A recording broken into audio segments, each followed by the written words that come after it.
오늘 누가복음 5장 22절에서 42절까지 오늘 본문은 야이로가 딸이 병들어서 예수님께 고쳐달라는 기도의 간구 이야기입니다. 결론적으로 보면 예수님께서 야이로의 딸을 살려주셨습니다. 그런데 오늘 본문의 특이한 점은 과정이 굉장히 길어요. 야이로의 기도가 나오고 예수님의 기도 응답이 나올 때까지 과정의 이야기가 굉장히 깁니다. 이렇게 과정을 설명하시는 이유는 기도의 응답이라는 게 과정을 거친다는 거예요. 즉각적으로 응답되는 게 아니라 지체되고 시간의 어떤 과정을 거치기 때문에 그 과정 속에서 우리가 해야 할 일이 있다는 것입니다. 그러니까 기도의 응답에는 우리의 파트가 있는 거예요. 주님께서 응답해 주실 때까지 우리가 해야 할 일이 무엇인지를 오늘 본문이 설명하고 있습니다. 세 가지로 함께 살펴보도록 하겠습니다. 첫 번째는 믿음으로 잘 기다려야 합니다. 기도가 즉각적으로 응답이 되는 것도 있지만요, 상당히 오랜 시간 걸리는 것들도 많이 있습니다. 다니엘 같은 경우에는 기도한 후에 21일 후에 응답을 받았어요. 그리고 한나 같은 경우에는 10년이 좀 넘었습니다. 사무엘을 얻기까지. 근데 아브라함을 보시면 25년이 걸렸습니다. 자식을 얻기까지. 이렇게 응답은 하나님께서 결정하시는 것이지 우리가 원하는 때에 결정되는 게 아니거든요. 그래서 하나님께서 응답을 주실 때까지 우리가 해야 할 일은 믿음으로 인내하면서 잘 기다리는 것입니다. 거기에 기도의 응답이 오는 것이에요. 기도 응답이 안 되니까 막 답답해하고 조급하게 하는 분들이 있는데 이제 그럴 필요가 없다라는 거죠. 왜? 응답을 약속하셨기 때문이죠. 그걸 믿고 잠잠히 기다리는 것이 우리가 해야 할 파트입니다. 이제 오늘 본문을 보시면 야이로의 딸이 병이 들었어요. 그래서 예수님 찾아 나왔는데 예수님께서 치료해 주시겠다고 약속을 하시고 함께 동행해서 그 집으로 가고 있는 도중입니다. 그런데 가는 도중에 혈루병 여인이 쇠치기를 해서 끼어든 겁니다. 그래서 예수님 옷자락을 받고 기도 응답을 먼저 받아냈어요. 그런데 이 여인이 응답을 받고 병이 치유되고 예수님께 감사하고 돌아가면 괜찮은데 예수님 앞에 엎드려서 지난 12년의 세월 동안 얼마나 고통을 받았는지, 무슨 약을 썼는지, 어떤 의사, 어떤 병원을 찾아갔는지, 얼마나 사람들로부터 왕따를 당했는지 12년 동안에 일어났던 일들을 구구절절 예수님께 쏟아내기 시작한 겁니다. 그러다 보니까 예수님의 발걸음이 멈춰지고 야이로의 집으로 가는 그 기도의 응답이 굉장히 지체된 거예요. 지금 딸이 죽어가고 있기 때문에 시급한 상황입니다. 그런데 이 혈루병 여인이 끼어들어서 기도 응답이 굉장히 지체되고 있는 거예요. 그러다가 이 딸이 죽어버렸습니다. 이제 35절에 보면은 회당장 야이로의 집에 있는 종들이 와서 야이로에게 딸이 죽었습니다. 이렇게 비보를 전하는 내용이 35절입니다. 읽어보겠습니다. 아직 말씀하실 때에 회당장의 집에서 사람들이 와서 가로되 당신의 딸이 죽었나이다. 어찌하여 선생을 더 괴롭게 하나이까? 이렇게 보면 아직 말씀하실 때 대화가 아직 끝나지 않았어요. 야이로가 이 혈루병 여인에게 얼마나 화가 났겠습니까? 예수님께도 굉장히 실망했을 거예요. 고쳐주시겠다고 약속을 했는데 딸이 죽도록 그냥 내버려 두셨잖아요. 예수님께 시험이 들을 수도 있었을 것 같습니다.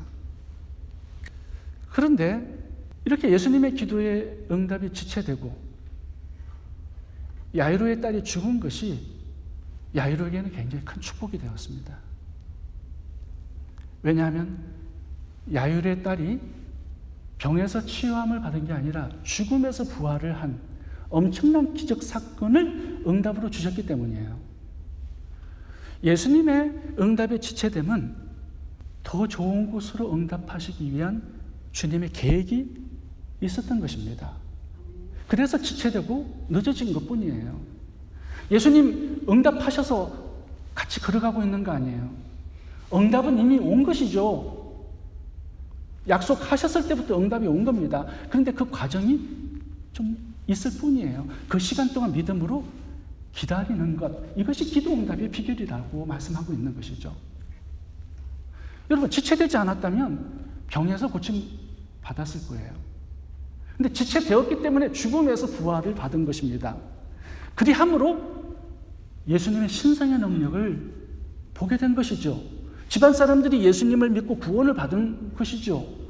동네 사람들도 예수님을 메시아로 믿고 구원받은 사람들이 많았을 것입니다. 하나님의 영광이 크게 드러났어요. 잠시 기도의 응답이 지체된 이것이 얼마나 야이로에게는 큰 축복이 되었는지를 한번 생각해 보라는 거죠. 요한복음 11장에도 보셔도 동일한 이야기가 나옵니다. 거기는 나사로가 병들었어요. 그래서 그의 여동생들이 마르다하고 마리아가 예수님께 고쳐달라고 간구를 합니다. 그래서 예수님께서 내가 가서 고쳐주리라 약속을 했어요. 근데 예수님이 4일 동안 나타나지 않아요. 그 4일 동안에 나사로가 죽었습니다. 위급한 병에 걸렸던 거죠.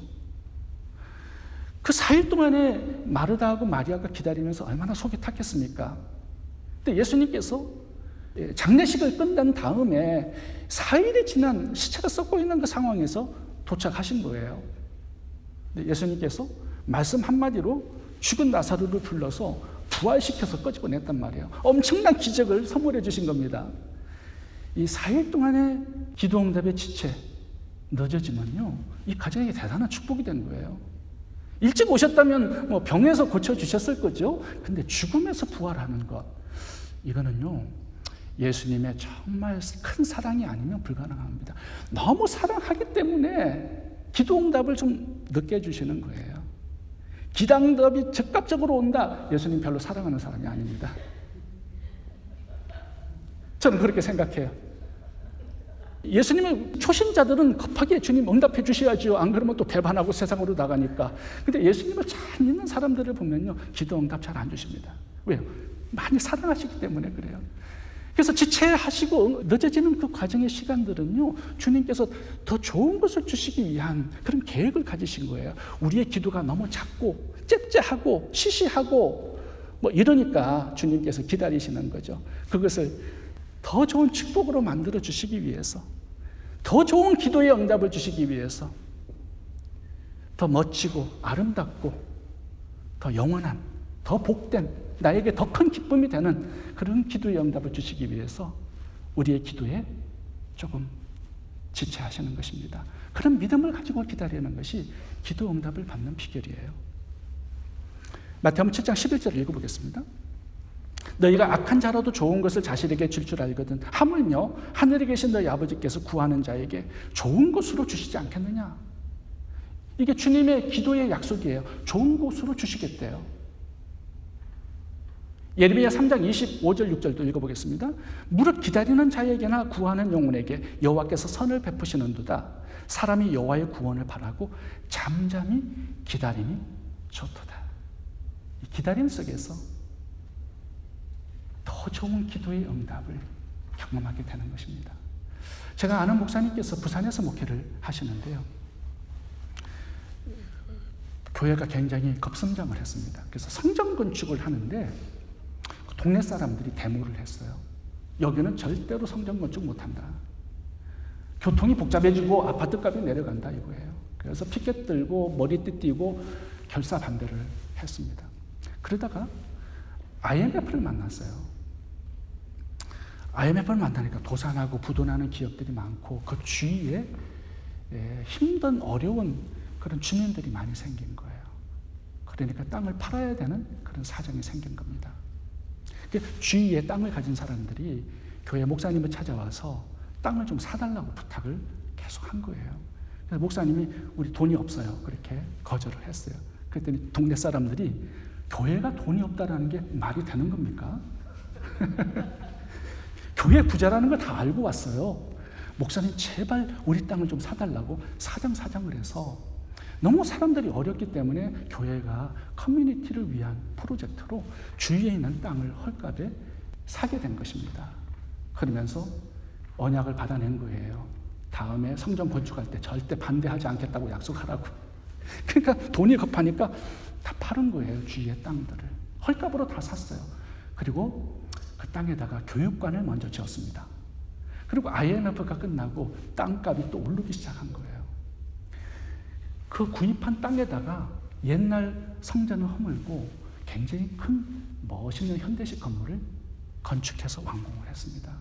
지금 그 교회가 부산에서 굉장히 급성장을 하고 있어요. 그러면서 그 목사님께서 이렇게 설교를 하셨어요.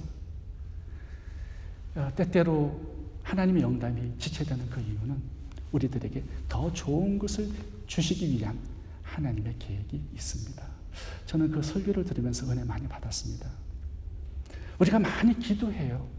좋은 직장, 좋은 사업, 좋은 만남, 경제력 이런 것들을 기도하는데 하나님께서 즉각적으로 응답해 주시지 않을 때가 많거든요. 그 이유는 우리들에게 더 좋은 기도의 응답으로 주시기 위해서 그런 것입니다. 그래서 우리가 기도하고 기도의 응답이 늦어질 때, 지체될 때 믿음으로 잘 기다리시기를 바랍니다. 두 번째, 기도 응답의 비결은 우리의 믿음이 성장해야 합니다.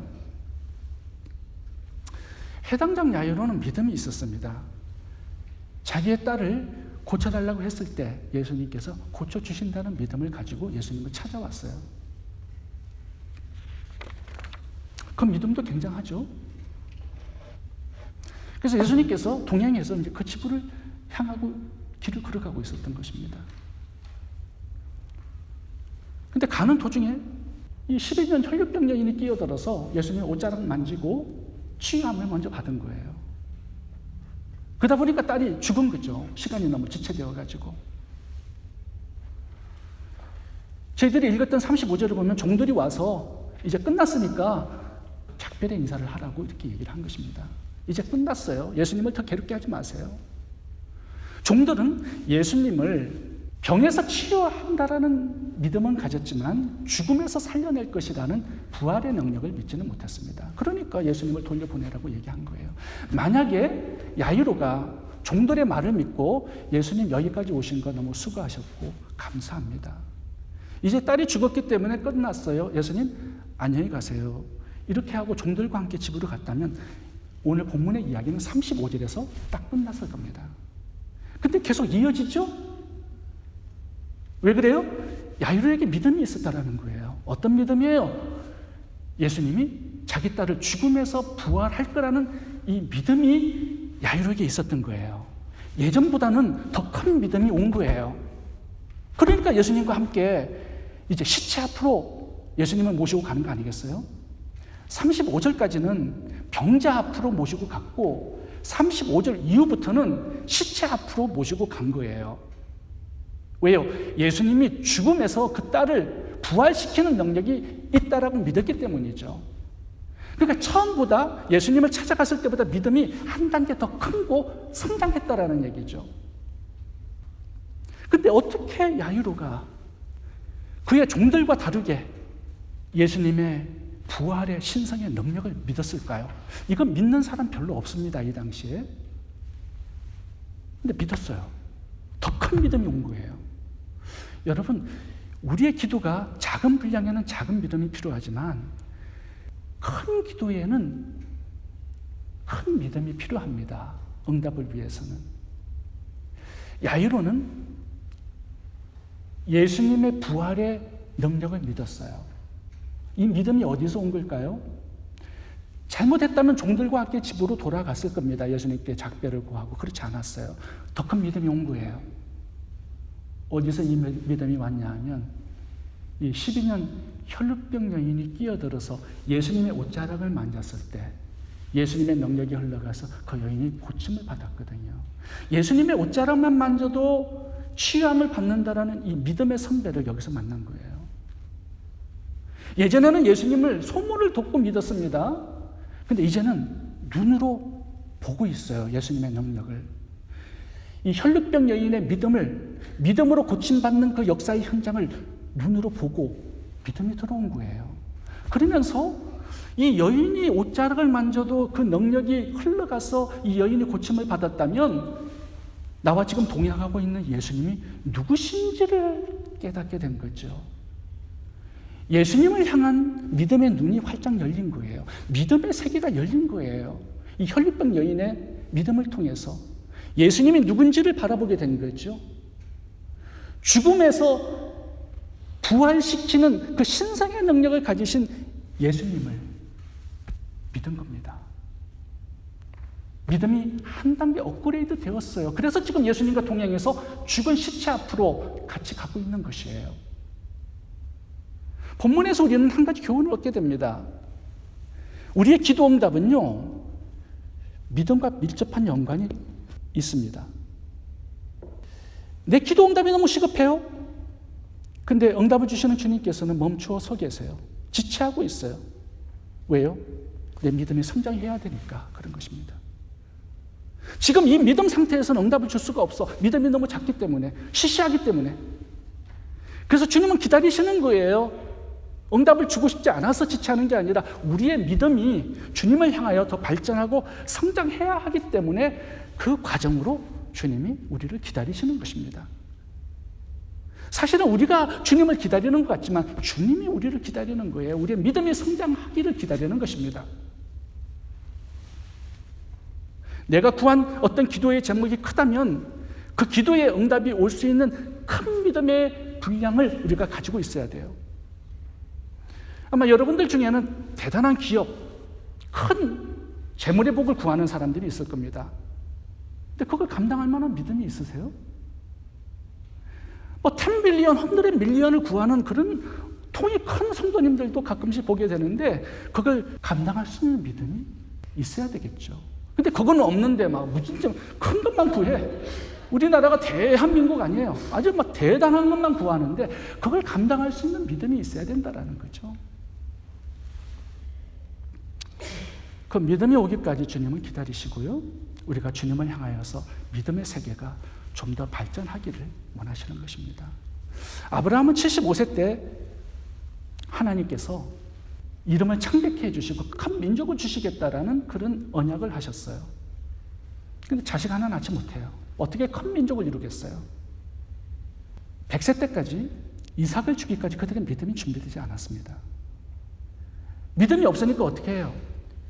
자기의 종 엘리에셀을 양자로 삼겠다고 하나님께 말합니다. 그리고 하갈을 취해서 이스마엘을 낳아버려요. 믿음이 없으니까 그런 거죠. 나이가 너무 많아서 몸의 모든 생식 기관이 다 말라버리고 끊어졌어요. 근데 99세 때 아브라함이 죽은 것을 살리시고 없는 것을 있게 하시는 그 하나님을 믿었습니다. 사라도 믿었어요. 99세 때 그 믿음이 준비되자 하나님께서는 이삭을 주신 거죠. 25년이 걸린 겁니다. 믿음이 성장할 때까지. 하나님은 그렇게 하실 거예요. 우리가 구하는 것마다 적극적으로 응답하시는 게 아니라 우리의 구하는 것에 우리의 믿음이 합당할 때까지 그렇게 하나님께서는 기도의 응답을 조금 더 주실 것입니다. 그때까지 우리가 예수님을 부지런히 공부하고 배워가고 성경은 한 50독 정도는 해야 되겠죠. 새벽 기도도 하고 저녁에 같이 줌에 참석해서 성경 공부도 하고 저와 1:1 제자 양육도 좀 하고 뭐 이렇게 해야 주님이 응답도 주시는 거지. 기도만 달랑 해가지고 달랑 응답만 받으려고 그래. 그게 못된 신보거든요. 그렇게 해서 받아봤자 더 오래가지 못합니다. 제가 박성수 회장님의 이야기를 종종 하는데요. 이분은 서울대를 졸업하신 수재입니다. 수재. 머리가 좋았던 분이에요.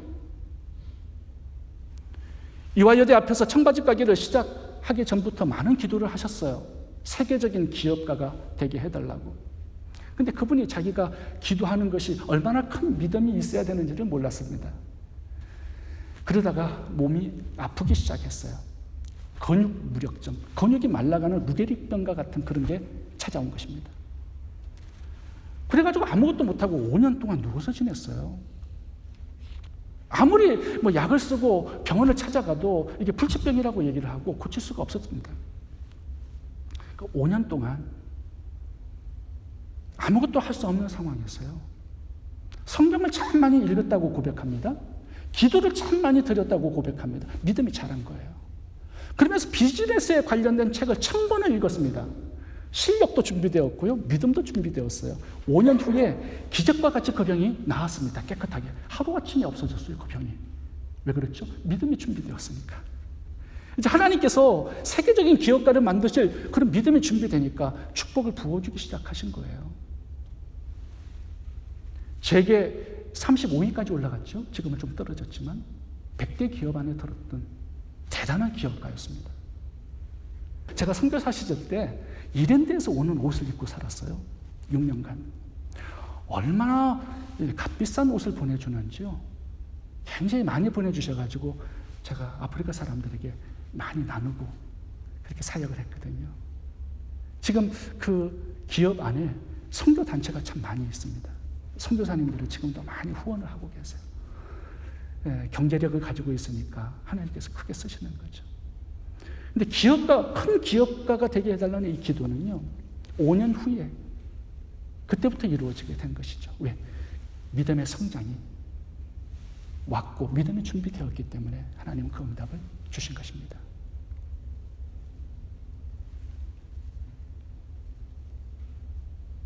우리의 기도 응답은 주님과의 관계가 얼마나 깊어졌는가에 달려 있습니다. 내가 예수님을 어떤 하나님으로 믿고 있느냐, 여기에 달려 있는 거예요. 기도의 응답이 지체되고 있습니까? 응답이 오기까지 믿음이 자라고 성장하는 그런 기간이 될 수 있기를 바랍니다. 세 번째 기도의 응답의 비결은 선행입니다. 오늘 야이로의 기도의 응답이 오는 과정을 한번 봐보시면 응답이 지체되었지만 더 좋은 것을 주신다는 믿음을 가지고 있었습니다. 그리고 잘 기다렸어요. 두 번째는 믿음의 성장이 있었습니다. 그리고 세 번째를 보시면 선행이 있습니다. 물론 여기에 보시면 야이로가 어떤 선행을 한 것은 아닙니다. 그런데 기도의 응답의 과정을 보면 그 중간에 예수님이 12년 혈루병 여인을, 이 고통받는 여인을 고쳐주시는 이 선행이 들어있어요. 이 과정을 거쳐서 응답이 온다라는 것을 오늘 본문이 설명해 주고자 하는 것입니다. 야이로의 기도 응답도 굉장히 시급하죠.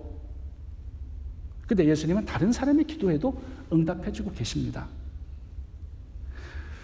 우리도 내 기도 응답 이전에 다른 사람의 기도에 내가 응답이 되어줄 수 있어야 한다는 거죠. 주님은 이것을 기도 응답의 과정에 넣고 있는 것입니다. 여러분, 오늘 본문에 중요한 구절이 하나 있습니다. 그게 뭐냐면 12라는 단어예요. 이 여인도 12년 동안 혈루병을 앓고 있었고요. 야이로의 딸은 12살입니다. 12가 공통된 단어예요. 지금 이 여인이 끼어들어서 예수님의 옷자락을 만지고 치유가 되었어요. 그리고 예수님과 이 여인이 대화를 이어가고 있습니다. 그 옆에서 야이로가 언제 끝나나 하고 엿들었거든요. 무슨 대화를 하나 엿들었어요. 그랬더니 이 여인이 12년 동안 고통받은 그런 이야기들을 예수님께 구구절절 말씀하고 있는 것입니다. 다 들었겠죠. 얼마나 고통을 받았는지. 이 혈루병은 부정한 병이기 때문에 성전 출입이 금지되어 있습니다. 성전 예배를 못 드려요. 사람들 가까이 가면 돌 맞아 죽습니다. 그러니까 사람들이 없는 외딴 곳에 살아야 했어요. 그 고독과 외로움, 고통이 이루 말할 수 없었을 겁니다. 야이로가 그걸 들으니까 이런 생각을 가졌겠죠. 내 딸은 12년 동안 얼마나 행복하게 살았는가. 그러면서 이 여인에 대한 그런 긍휼의 마음이 생기지 않았을까 생각합니다. 고통받는 자에 대한 관심이 마음속에서 생겨났을 겁니다. 이런 과정을 거쳐서, 이런 마음의 변화를 거쳐서 주님의 응답이 찾아왔다라는 거예요. 내 기도 응답을 기다리는데 주님은 시간을 질질 끌고 계세요. 왜요? 기도 응답 될 때까지 내가 해야 할 일이 있기 때문입니다. 그것이 바로 12년 동안 병으로 고통받는 그런 사람들을 도와주고 돌보고 섬기는 그런 선행의 시간이 돼야 된다는 거죠. 그럴 때 하나님께서는 기쁨으로 나의 기도에도 응답해 주신다는 말씀을 하고 있는 것입니다. 내 문제만 해결하려고 하지 말고 다른 사람의 문제에도 관심을 가지라는 거죠. 나만 축복을 받으려고 하지 말고 다른 사람의 축복에도 관심을 가지라는 거죠. 나만 응답을 받으려고 하지 말고 내가 다른 사람의 기도의 응답이 되어주라는 말씀을 하고 있는 것입니다. 예수님께서 고통받는 혈병 여인을 섬겨주신 것처럼 내가 작은 예수가 되어서 그런 사람들을 섬기고 돌보는 그런 선행의 인생을 살아갈 때 하나님의 기도의 응답은 내가 구한 것보다 더 좋은 것으로 응답해 주실 것입니다. 열왕기상 16장을 보시면 사르밧 가부의 이야기가 나옵니다. 3년 반 기근이 시작이 되어서 사람들이 이제 굶어 죽어가기 시작합니다. 모든 사람들이 기도를 했을 겁니다. 하나님, 일용할 양식을 주세요. 이 기근에서 나를 살려주세요. 비를 보내주세요. 당시 엘리야 선지자가 활동을 하고 있었습니다.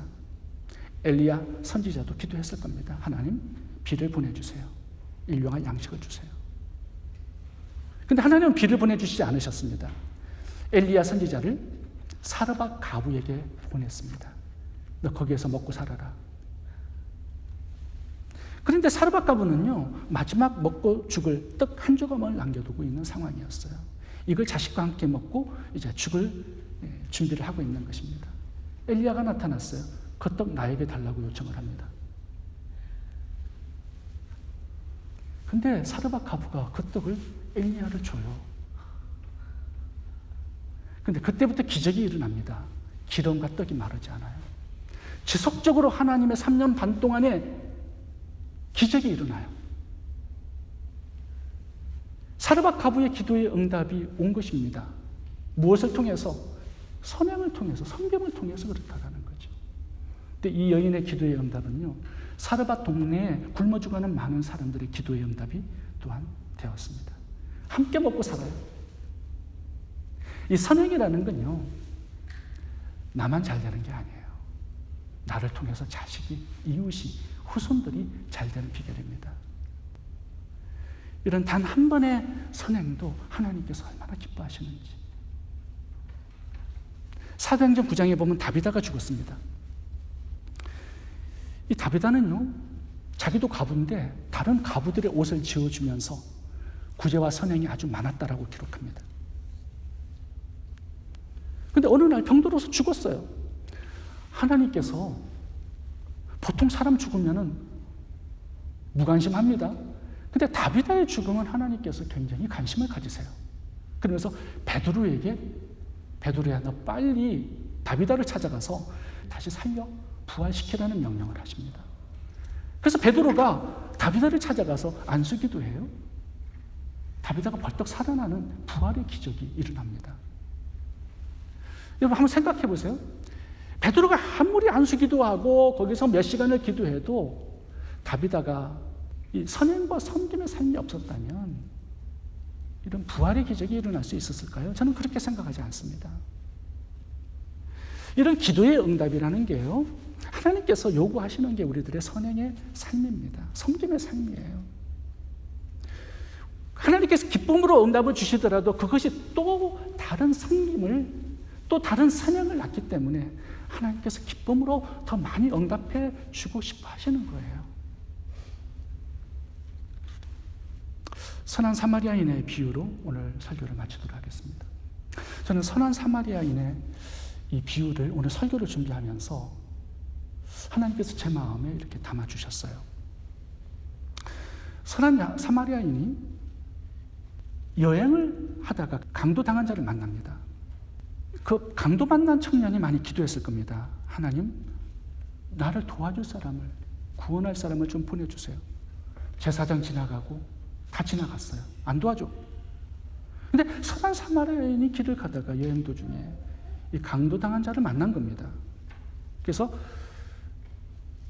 나귀에서 내려서 포도주를 상체에 붓고 약을 발라주고 주막으로 데려가서 주막 주인에게 돈을 지불하고 내가 다시 돌아올 텐데 그때까지 좀 돌보아 주라고, 비용이 더 드는 것은 내가 돌아올 때 내가 갚아주겠다고. 그러면서 다시 여행을 떠나요. 비즈니스를 하러 간단 말이에요. 이 사람은 비즈니스맨이었어요. 이 선한 사마리아인은 아마 많이 기도했을 겁니다. 하나님, 제가 큰 기업가가 되어서 하나님의 사역을 후원하겠습니다.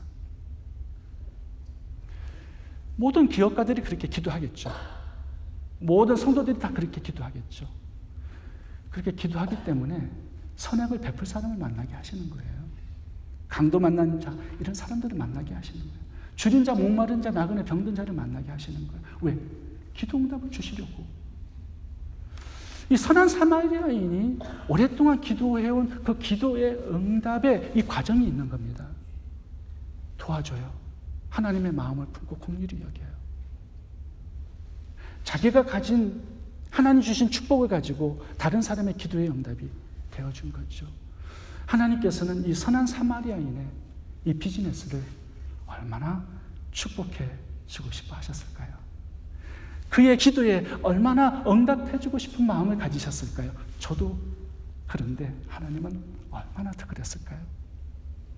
마태복음 25장에 보시면 마지막 심판이 나와요. 딱 한 가지를 질문합니다.